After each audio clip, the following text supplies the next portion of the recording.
Bismillahirrahmanirrahim. Assalamualaikum warahmatullahi wabarakatuh. Alhamdulillahi rabbil alamin. Wabihi nasta'inu ala umuri dunya waddin. Wa sallallahu ala nabiyyina wa sayyidina Muhammadin wa ala alihi wa sahbihi ajma'in. Amma ba'd. Kita panjatkan puja dan puji syukur kehadirat Allah Subhanahu wa taala. Pada kesempatan yang berbahagia kali ini, kita masih kembali diberi kekuatan, kesehatan, hidayah serta taufik dari Allah Jalla wa'ala, sehingga kita bisa kembali menghadiri kajian rutin Senin pagi di Masjid Manarul Ilmi di Komplek Pondok Pesantren Tunas Ilmu di Desa Kedung Buruh, Purbalingga ini. Kita berharap semoga Allah Subhanahu wa taala berkenan untuk melimpahkan kepada kita semuanya ilmu yang bermanfaat, sehingga bisa kita amalkan sebagai bekal untuk menghadap kepada Allah Jalla wa Ala. Allahumma amin. Salawat dan salam semoga senantiasa tercurahkan kepada junjungan kita Nabi Agung Muhammad sallallahu alaihi wasallam, kepada keluarganya, sahabatnya, dan umatnya yang setia mengikuti tuntunannya hingga di akhir nanti. Sebelum kita memasuki materi kajian hari ini, perkenankan kami mengucapkan taqabbalallahu minna wa minkum. Selamat Idul Fitri 1442 Hijriah kepada jamaah sekalian. Sebagaimana yang telah kita janjikan, ini adalah pertemuan pertama kita di bulan Syawal setelah libur 2 pekan. Mudah-mudahan apa yang kita amalkan di bulan Ramadan kemarin dan juga di waktu-waktu yang lainnya, semoga itu semua diterima oleh Allah Subhanahu wa taala. Allahumma amin. Adapun tema kita hari ini, sebagaimana yang sudah dibagikan kepada jamaah sekalian, adalah berjudul dimarahi atau dibiarkan. Dimarahi atau dibiarkan. Tema ini membahas tentang sebuah fenomena yang sering dijadikan sebagai polemik perdebatan di antara masyarakat, yaitu mengenai keberadaan anak-anak kecil di masjid saat salat berjamaah atau di majelis taklim. Antara yang pro dengan yang kontra, antara yang mendukung dengan yang melarang. Boleh enggak membawa anak kecil ke masjid? Sebagian mengatakan ya boleh, kalau misalnya anak-anak kita tidak sejak dini kita kenalkan dengan masjid, kita kenalkan dengan sholat, kita kenalkan dengan majelis taklim, nanti bagaimana besarnya? Justru mumpung anak ini masih kecil, mumpung anak ini masih hijau, belum banyak pengaruhnya, harus kita kenalkan dengan tempat-tempat yang mulia, tempat-tempat yang diberkahi, yaitu masjid, majelis taklim, sholat berjamaah. Jadi enggak boleh anak itu dilarang untuk menghadiri sholat 5 waktu ataupun untuk ikut taklim. Ini adalah kubu yang pertama, yaitu yang pro dengan anak kecil. Adapun kubu yang kedua adalah sebaliknya, yaitu orang-orang yang kontra. Alasan mereka enggak setuju membawa anak kecil adalah karena biasanya anak-anak itu napa Bu? Apa biasanya? Ganggu. Ya, biasanya anak-anak kecil itu ganggu. Ganggu apa? Ganggu kekhusyuan. Ganggu konsentrasi. Apalagi seandainya anak itu adalah anak yang aktif, ya, tidak bisa diam. Mending kalau cuma jalan-jalan saja. Kadang-kadang bukan hanya jalan-jalan, tapi juga nopo? Teriak. Sehingga jamaah yang seharusnya bisa fokus menyimak pengajian yang disampaikan oleh ustadz, akhirnya konsentrasinya nopo? Buyar. Ya, akhirnya fokusnya pecah. Belum lagi kalau misalnya anak itu ngompol, ya, sudah ngompol jalan-jalan lagi, waduh, ya, bisa bubar semuanya. Jadi nggak boleh anak kecil dibawa ke masjid, nggak boleh anak kecil itu diajak ikut taklim, nggak boleh. Ada berapa kubu Ibu? Ada 2. Ada yang pro dan ada yang kontra. Yang benar yang mana Bu? Panjenengan yang mana? Yang pro apa yang kontra?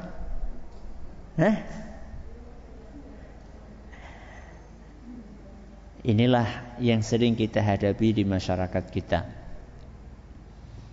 Seakan-akan itu hanya ada hitam dan putih saja. Seakan-akan hanya ada pro dan kontra saja. Dalam masalah-masalah yang seperti ini tidak sekaku itu. Ya. Berbeda ketika kita membahas misalnya tentang prinsip-prinsip dasar Islam, tentang tauhid, tentang syirik, tentang sunnah, tentang bid'ah, tentang taat, tentang maksiat. Itu garis perbedaannya jelas. Ada hitam, ada apa? Putih. Dalam akidah itu tidak ada yang namanya warna abu-abu. Ya. Setengah kafir, setengah Islam niku mboten wonten. Ya, adanya kafir dengan apa? Islam. Tapi ini bukan masalah akidah. Ya. Mengenai boleh tidaknya anak dibawa ke masjid atau ke majelis taklim itu bukan perkara prinsip dasar Islam. Sehingga dalam bersikap pun tidak sekaku itu antara hitam dan putih, antara boleh atau tidak boleh. Tidak hanya seperti itu. Tidak harus jadi ekstrim kanan dan tidak pula jadi ekstrim kiri. Jadi kalau ditanya antara 2 kubu itu yang benar yang mana? Yang benar yang di tengah-tengah. Tidak ekstrim kanan dan tidak ekstrim kiri. Yang benar adalah yang di tengah-tengah. Nah, yang di tengah-tengah itu yang bagaimana? Ini yang akan kita bahas pada kesempatan kali ini. Ketika kita mengambil salah satu kubu atau sikap dari 2 kubu ekstrim tadi, itu pasti akan ada akibat buruknya. Kalau kita tidak mau ngambil sikap pertengahan, yang memang itu ciri khasnya umat Islam, wa kadzalika ja'alnakum ummatan wasata. Allah Subhanahu wa taala berfirman dalam Al-Qur'an, kalian umat Islam itu dijadikan sebagai umat pertengahan. Ya, tidak ekstrem kanan, tidak pula ekstrem kiri. Ketika sikap pertengahan itu dilanggar, akhirnya belok menjadi ekstrem kanan atau menjadi ekstrem kiri, pasti akan ada akibat buruknya. Ketika misalnya kita mengambil sikap kontra, pokoknya anak gak boleh. Kalau sampai ada ke masjid, kita marahi, kita pelototi, kalau perlu dicubit. Apa yang terjadi? Yang terjadi anak menjadi takut kemana? Ke masjid. Yang terbetik di benak dia, kalau dengar kata masjid, apa yang terbersit di benak dia? Domeih. Ya. Akan dimarahi, akan dicubit, akan dibentak, akan dipelototi. Jadi yang terbentuk di pandangan dia, begitu dengar kata masjid, ini tempat yang gak enak. Ya. Sudah kayak gitu, memang tempatnya memang betul-betul gak enak. Kotor. Kalau ke kamar mandi, kenapa Bu? Baunya ngeri-ngeri, sedap, ya. Sumuk, ya, kumuh. Sudah kayak gitu, dimarahi pula. Akhirnya anak menjadi malas ke masjid. Dia lebih suka ke tempat-tempat lain yang katanya lebih ramah. Nang pundi niku? Kemana Bu? Mall. Ya. Begitu sampai di pintu saja sudah silahkan, ya. Nyari apa? Apa yang bisa kami bantu? Ya iya, mereka ramah karena ada apanya? Ada maunya. Ya. Lebih suka ke lapangan, ke tempat mainan. Kenapa? Karena asyik. Nah, di masjid ini enggak asyik. Kenapa enggak asyik? Karena dimarahi. Akhirnya anak tidak akrab dengan masjid. Padahal anak-anak ini diharapkan nantinya akan menjadi generasi penerus ketika kita ini sudah tidak ada. Ini ketika orang tidak berada di jalur pertengahan, efeknya mengerikan. Kalau kita nanti sudah nggak ada, anak-anak juga nggak suka ke masjid, lantas apa jadinya? Masjid itu akan kosong, melompong. Apakah hanya ekstrem kiri saja yang berakibat buruk? Ekstrem kanan pun juga berakibat buruk. Ada sebagian orang udah nggak apa-apa ke masjid, mau lari-lari, mau teriak-teriak, mau main-main, tidak masalah. Udah ajak aja. Masih kecil bagaimanapun, yang penting anak itu diajak ke masjid supaya mereka akrab dengan masjid. Sikap seperti ini pun juga nggak benar. Ketika anak itu dibebaskan sebebas-bebasnya di masjid tanpa aturan, itu juga nggak benar. Kenapa? Karena nanti yang jadi korban siapa Bu? Siapa yang jadi korban? Jamaah banyak. Sekarang nih misalnya ibu-ibu nih, ada yang bawa bayi dan bayinya rewel. Ya, qadarullah lagi rewel. Sepanjang pengajian nangis terus. Dan si ibu itu gak mau bawa bayinya keluar. Kira-kira jenengan lebih fokus kepada tangisan bayi itu atau isi pengajian yang saya sampaikan? Lebih fokus kemana? Lebih fokus kepada tangisan bayi. Kira-kira atine jenengan kepriwe? Ibu niki jen ora paham temen, mbok digawe metu apa kepriwe? Medegel sepanjang pengajian sejam kur ngerasani ibune si bayi gue. Akhirnya saya bicara di sini, ya, nggak didengerin. Kira-kira yang terganggu cuma jamaahnya apa ustadznya juga terganggu? Wah, lebih terganggu lagi ustadznya. Dia nggak bisa nopo, nggak bisa konsentrasi. Ya. Itulah ketika dibiarkan tanpa aturan. Ya. Demi untuk maslahat satu orang anak, satu orang ibu, kepentingan orang satu masjid terganggu. Makanya seperti yang saya katakan tadi, dalam menyikapi hal ini kita tidak boleh ekstrem kanan, tidak boleh ekstrem kiri. Kita harus mengambil sikap pertengahan. Sikap pertengahan itu bagaimana? Sikap pertengahan adalah sikap yang diajarkan oleh Nabi kita Muhammad sallallahu alaihi wasallam. Loh, kenapa sih kok nyontohnya Rasulullah sallallahu alaihi wasallam? Kenapa, Bu? Kenapa, Bu? Kok yang dicontoh Rasulullah sallallahu alaihi wasallam? Karena cara beliau mendidik anak-anak itu pasti benar. Cara Nabi sallallahu alaihi wasallam mendidik anak pasti benar. Tidak mungkin napa? Keliru. Nek kula kali jenengan pripun, Bu? Benar terus apa mungkin keliru? Sangat mungkin keliru. Nek ustaz mungkin keliru napa mboten? Mungkin.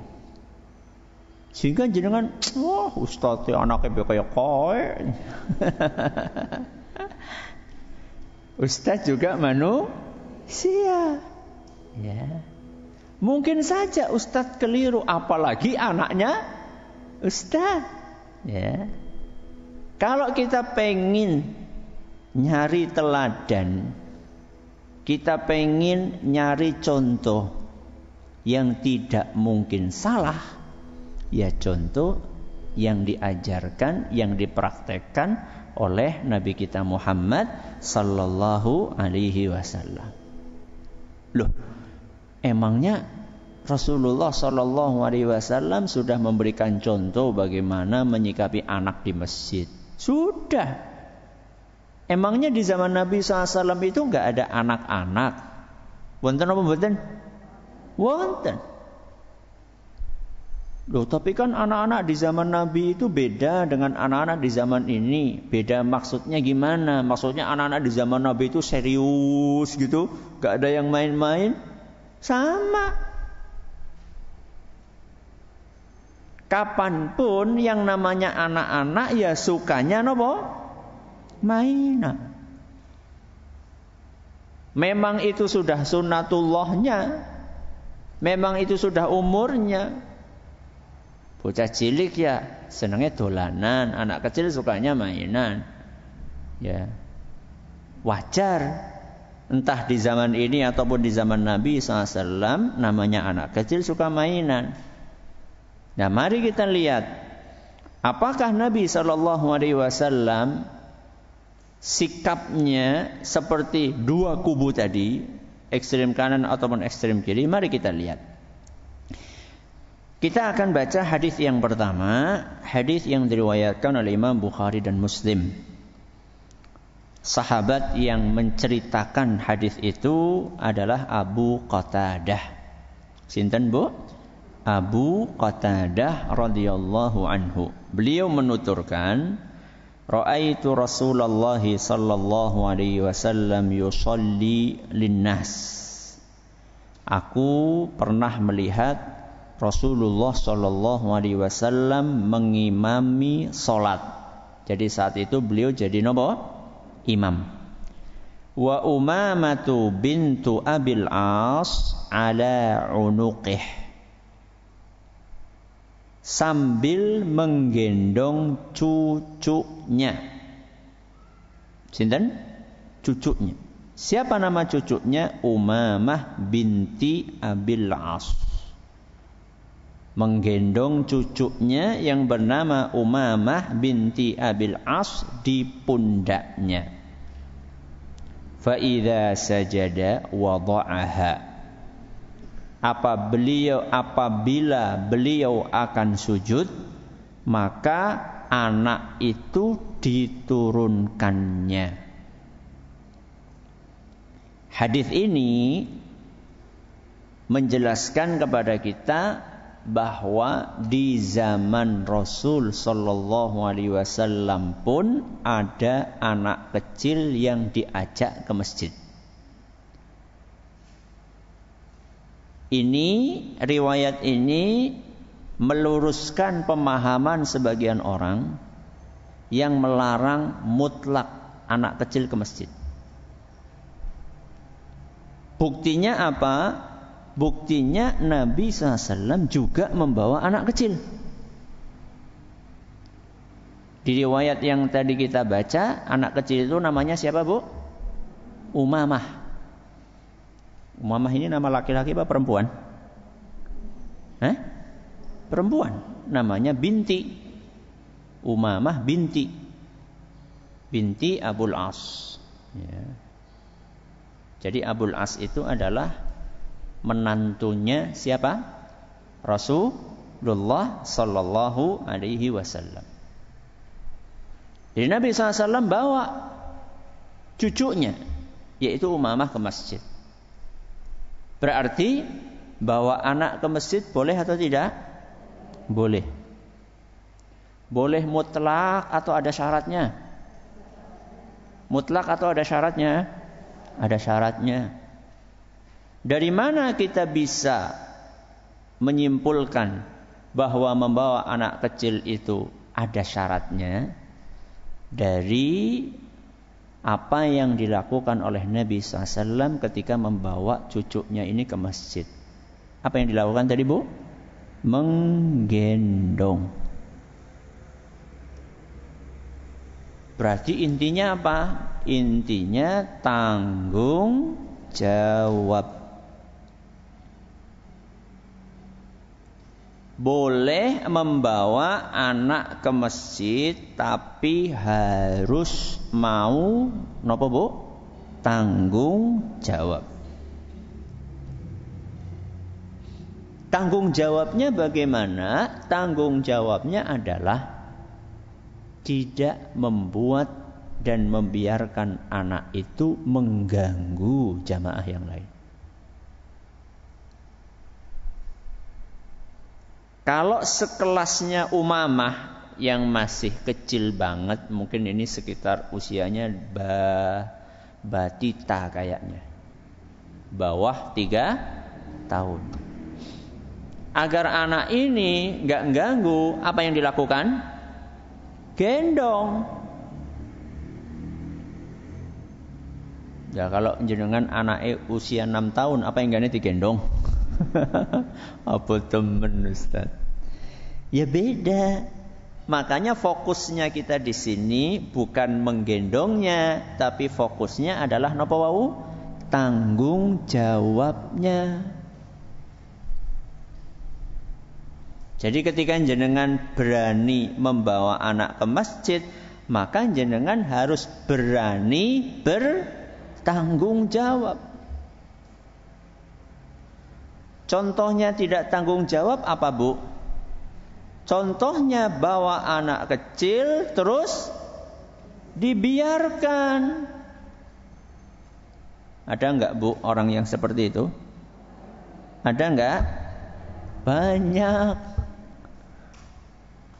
Bawa anak kecil, aku pengen khusyuk tarawih. Ya. Akhirnya dia naik ke masjid, ya, kemudian berada di saf paling depan sendiri. Bawa anak. Anaknya di mana? Kelalen. Gak tahu anaknya di mana. Wah, ternyata anaknya itu bal-balan nang saf mburi dewek. main bola sama teman-temannya di belakang. Lu mana tanggung jawabnya? Enggak boleh seperti itu. Ya.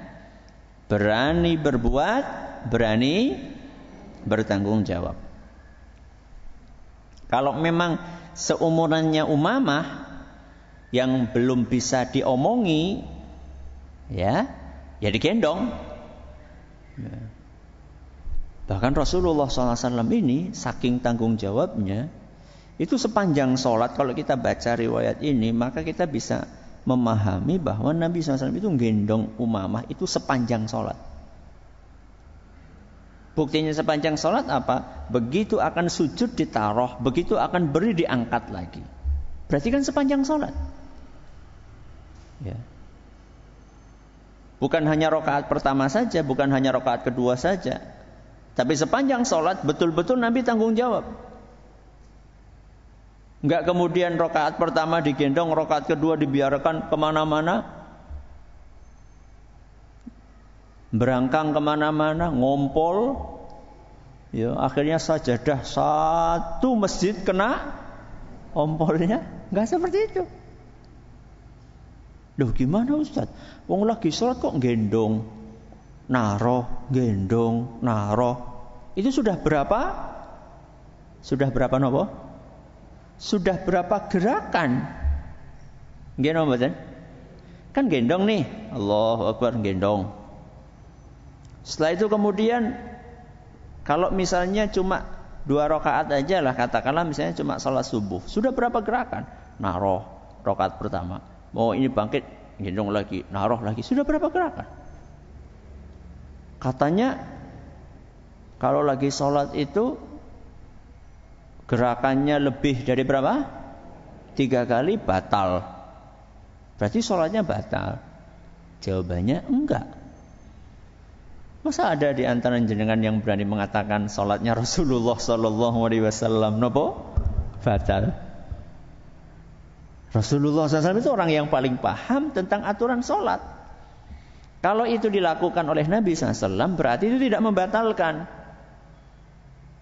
Nah terus gerakan-gerakan selain gerakan sholat seperti tadi itu ngangkat, naroh, itu adalah gerakan yang diperlukan, gerakan yang dibutuhkan. Yang tidak boleh di dalam sholat adalah melakukan gerakan-gerakan yang tidak diperlukan. Contohnya apa Bu? Gerakan yang tidak diperlukan. Contohnya apa? Ya kalau misalnya bapak-bapak karo sholat, karo dandani apa? Dandani benih, buka tutup, ya. Terus sambil sholat, karo ndeleng apa? Jam. Ya. Sambil sholat rambutnya berantakan, ngambil sisir, terus apa? Jungkatan. Ya. HP ada di saku, tahu-tahu tret atau ting, atau ada bunyi SMS masuk, diambil, dilihat ke WA-nya siapa. Itu gerakan yang tidak diperlukan. Itu enggak boleh. Tapi kalau apa yang dilakukan oleh Nabi SAW tadi, ngambil naroh, itu adalah gerakan yang diperlukan sehingga tidak masalah, tidak membatalkan sholat. Termasuk Bu, Pak, ketika anak itu sudah balita, kalau tadi kan batita ya, anak itu sudah balita, bawah 5 tahun, dia sudah bisa berdiri sendiri, sudah mulai bisa diomongi.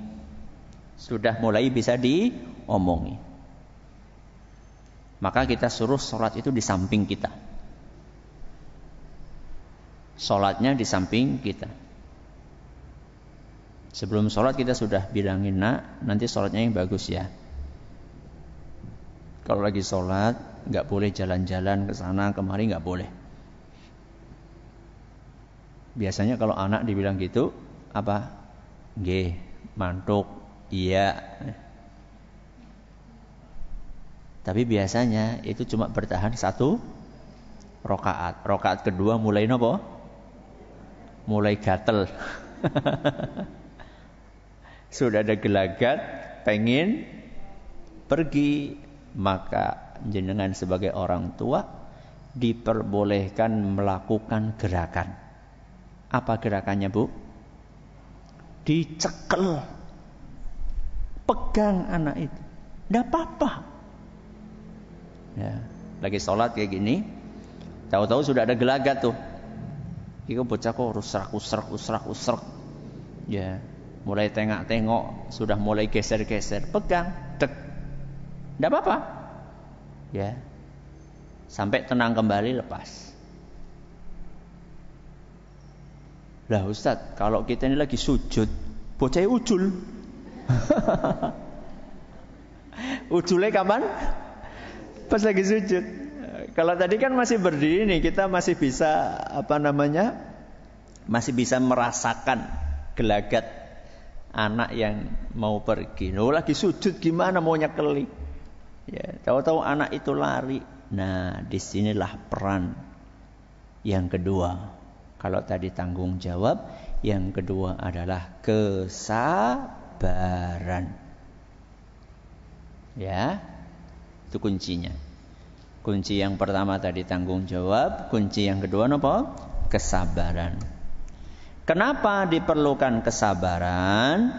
Karena sedisiplin apapun kita untuk ngajari anak, yo tetap saja ada saatnya anak lepas kontrol. Walaupun kita dari rumah sudah mewanti-wanti anak kita, nak, kamu boleh ikut ke masjid, syaratnya kamu sholatnya yang baik, gak boleh jalan-jalan, gak boleh teriak-teriak. Iya, berangkat ke masjid. Sebelum sholat diingat lagi, nak, sholatnya yang baik, gak boleh lari-lari, gak boleh teriak-teriak. Iya. Tetap saja suatu saat anak itu akan lepas. Apakah lepas kontrol juga terjadi di zaman Nabi SAW? Iya, terjadi. Mari kita lihat kisahnya. Hadis riwayat Imam An-Nasa'i dan dinilai sahih oleh Imam Al-Hakim. Hadis ini dikisahkan oleh sahabat Nabi yang bernama Shaddad. Sinten namanya, Bu? Shaddad radhiyallahu anhu. Beliau menceritakan di suatu sholat isya. Ya, ini berarti kisahnya sedang malam hari ketika sholat apa? Isya.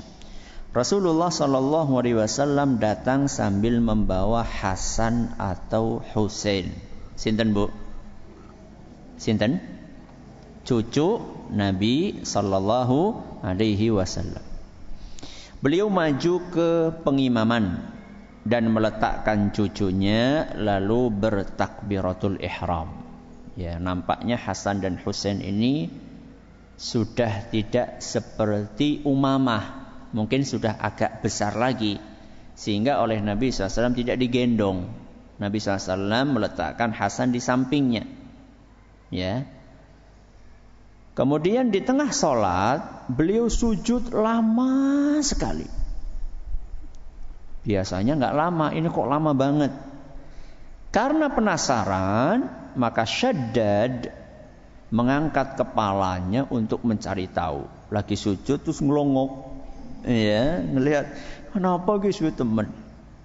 Ternyata sang cucu naik ke pundak Rasul SAW saat beliau sedang sujud. Oh, ini tuh ternyata Hasan atau Husain lagi main mobil-mobilan, ya, naik pundaknya siapa? Rasul sallallahu alaihi wasallam. Nah, begitu ngelihat apa yang terjadi, Shaddad yang tadi ngelongok itu terus sujud lagi. Ya, sujud lagi. Setelah sholat, jamaah bertanya, wahai Rasul, tadi engkau sujud lama sekali. Kami sampai ngira ada kejadian buruk atau ada wahyu yang turun padamu. Jadi para sahabat itu Ternyata yang penasaran itu enggak cuma Syaddad, cuman yang angkat kepala tadi siapa? Syaddad. Yang lainnya sebenarnya juga penasaran. Sampai setelah sholat ya, ada yang nanya, kami itu sampai berprasangka buruk di sini, kata para ulama yang menjabarkan mensyarah hadis ini, sampai kami mengira, wahai Rasul, kamu itu meninggal. Jadi prasangka buruk itu adalah mereka mengkhawatirkan jangan-jangan Rasul SAW meninggal ketika sedang sujud. Berarti kira-kira lama atau lama banget? Lama banget. Wong sampai para sahabat berpikir Rasul SAW meninggal atau pingsan minimal. Atau mungkin lama karena dapat wahyu dari Allah saat lagi sujud. Berarti kan Nabi itu lama ditumpaki oleh siapa? Oleh Hasan atau Husain. Begitu mendengar pertanyaan seperti itu, maka Nabi SAW menjawab, kullu dzalika lam yakun. Bukan itu yang terjadi. Bukan itu yang terjadi. Aku tadi bukan sedang dapat wahyu. Aku juga tadi enggak pingsan. Aku tadi juga alhamdulillah tidak meninggal. Lah terus kenapa wahai Nabi? Walakin nabni irtahalani. Akan tetapi tadi cucuku menjadikan punggungku sebagai tunggangan. Jadi Hasan atau Husain itu lagi kuda-kudaan. Seakan-akan Hasan dan Husain itu lagi naik tunggangan, tapi yang dijadikan tunggangan itu sinten? Rasulullah sallallahu alaihi wasallam. Fakarihtu an u'ajjilahu hatta yaqdiya hajatahu.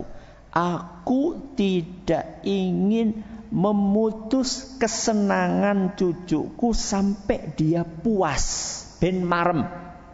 Allahu akbar. Siapa di antara kita yang sesabar Rasulullah SAW? Ini bukan lagi di luar sholat loh. Ini lagi apa? Sholat. Kita saja, Pak Bu, para pendengar, para pemirsa. Kalau lagi di luar sholat, kemudian anak kita naik di pundak kita 5 menit saja, Bu. Pripun, Bu? Mudun, dan rabot apa? Ini kita di luar sholat loh. Nabi SAW melihat bagaimana dalam sholatnya, sabar banget. Ya, Nabi SAW bisa nggak bangkit, Bu? Hasan atau Husain lagi naik di atas pundaknya, pas sujud, terus Nabi maksain bangkit, bisa atau tidak? Bisa atau tidak? Bisa. Tapi Nabi SAW tidak ingin memutus kesenangan cucunya itu, supaya puas. Ya. Kalau sudah puas turun sendiri. Jadi Nabi SAW nungguin sampai cucunya ini marem, puas bermain. Setelah itu baru kemudian beliau duduk atau bangkit dari sujudnya. Inilah yang saya katakan tadi, kesabaran. Jadi kalau misalnya panjenengan, Bu, atau Bapak melihat ada orang tua bawa anaknya ke masjid, dan kita tahu orang tua ini tanggung jawab. Orang tua ini tanggung jawab. Dan kita tahu persis orang tua ini, anaknya sebelum berangkat diingatkan, mau sholat diingatkan. Dan selama ini alhamdulillah berhari-hari, berpekan-pekan, ya anaknya enggak bikin ribut. Kok suatu hari bikin ribut? 30 hari enggak pernah bikin ribut, sehari bikin ribut. Maka yang harus dikedepankan saat itu adalah kesabaran.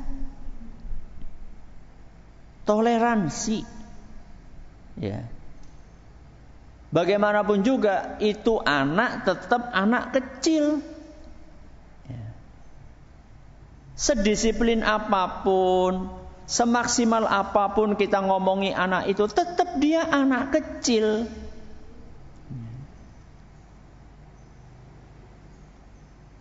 Boleh nggak negur? Boleh, nggak apa-apa, tapi dengan bahasa yang halus, ya. Sehingga anak itu tidak kapok kemana? Ke masjid, ya.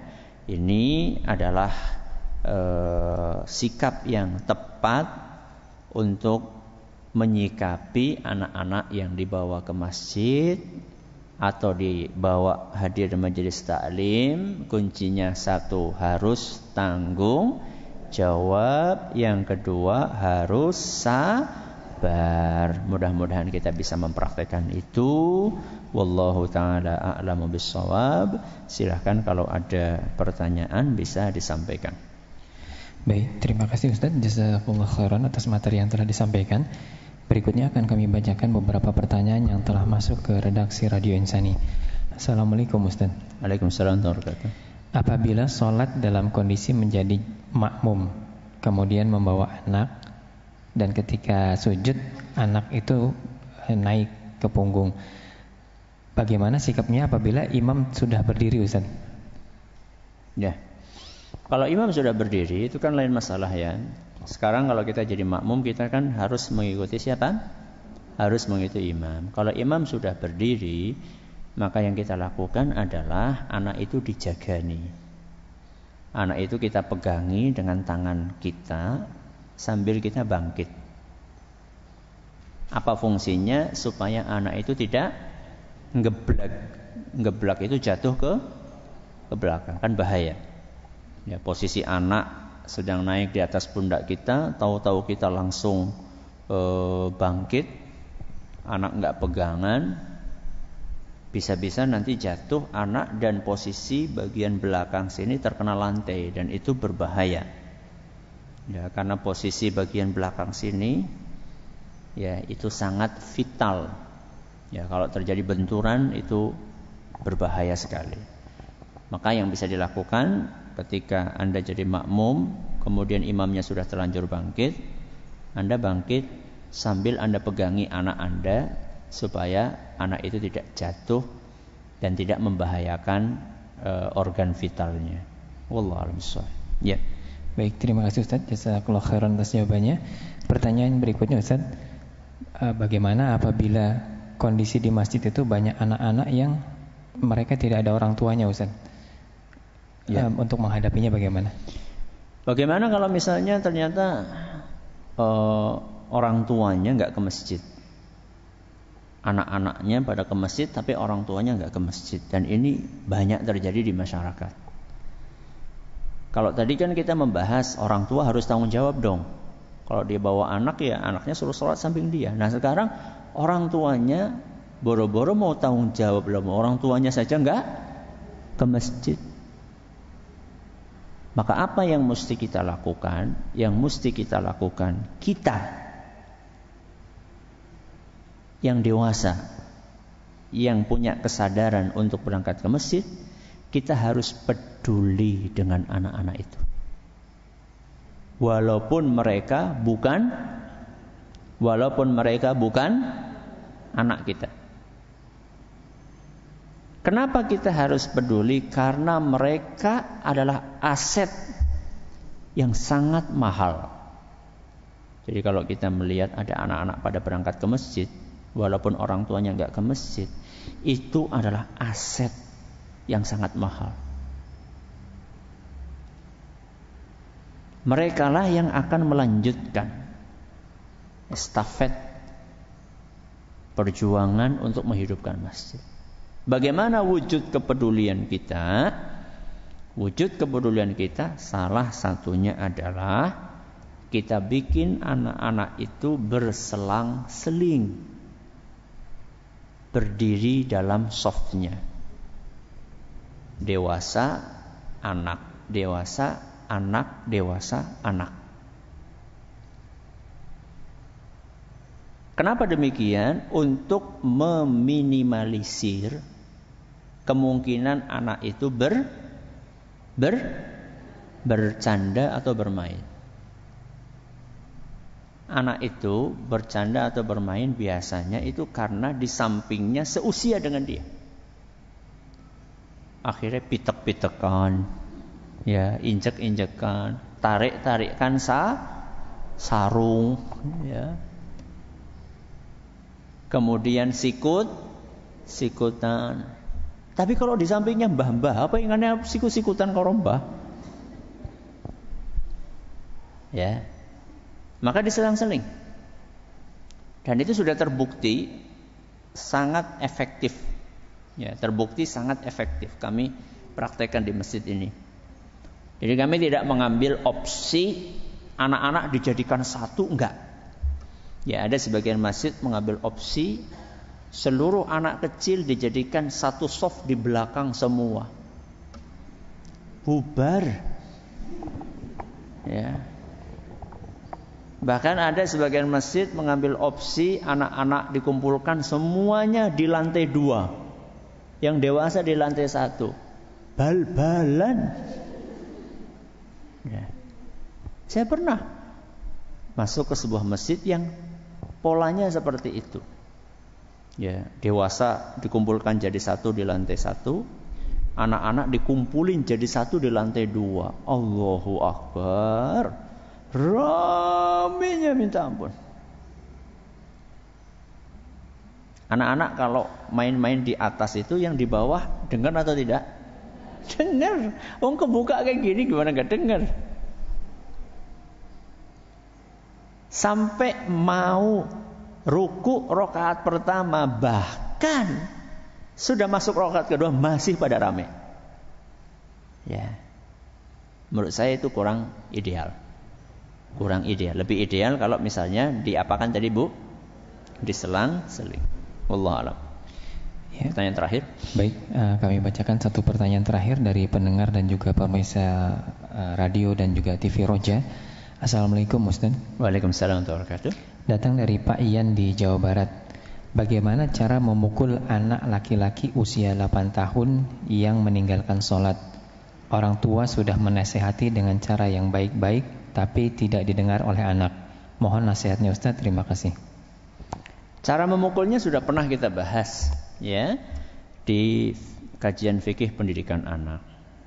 Coba nanti saudara penanya searching, ya, nyari temanya memukul anak, ya, memukul anak, kemudian masukkan nama saya. Di YouTube ada, di YouFit ada, ya, masukkan nama saya, kemudian judul pengajiannya adalah memukul anak. Di situ saya jelaskan aturannya. Sehingga saya itu sampai beberapa seri. Kalau nggak salah sampai 3 atau 4 seri. Aturan memukulnya bagaimana, dalilnya apa, kapan boleh, kapan tidak.